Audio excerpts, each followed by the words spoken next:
Cahaya hanya dapat menyampaikan dua informasi, terang dan gelap. Lalu bagaimana serat optik dapat mengirimkan yang rumit? Dunia digital yang berwarna-warni ke tangan kita. Ingin tahu jawabannya? Pertama-tama kita perlu memahami 0 dan 1. Betul, yaitu sistem biner. Sistem biner adalah penggunaan 0 dan 1 untuk merepresentasikan semua data. Lalu bagaimana kedua angka ini membentuk dunia digital yang besar? Pertama kita harus tahu, satuan dasar komputer adalah transistor. Transistor tidak dapat memahami tulisan apapun, gambar atau suara. Satu-satunya yang bisa dikenali adalah aliran listrik dan tidak ada aliran listrik. Ketika transistor tidak dialiri listrik, kita menggunakan 0 untuk mewakili. Dan saat dialiri listrik, kita menggunakan 1. Dengan ini, kita memiliki dasar dari sistem biner.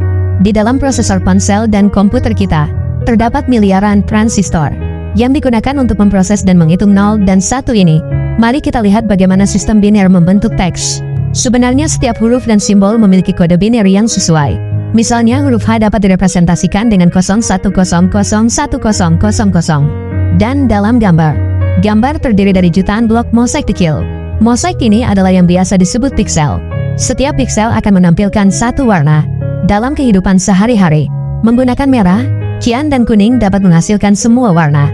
Sedangkan warna primer dunia digital adalah merah, hijau, dan biru.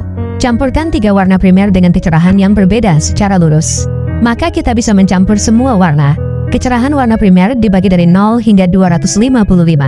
Semakin besar nilainya, semakin tinggi kecerahannya. Jika kita mencampur sesuai dengan nilai di gambar ini, maka kita bisa mendapatkan warna ungu.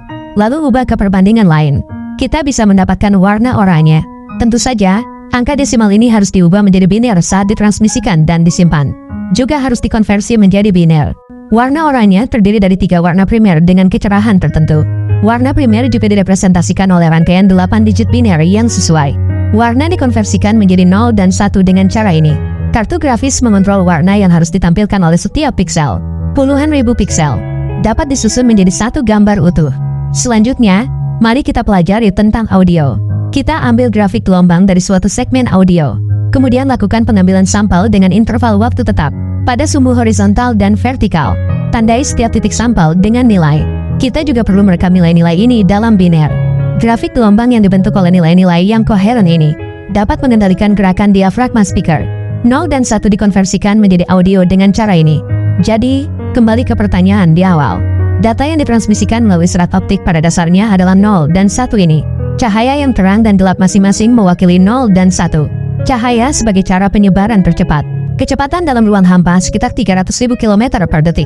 Kecepatan penyebaran dalam serat optik bisa mencapai 200.000 km per detik. Sekarang kita tidak perlu khawatir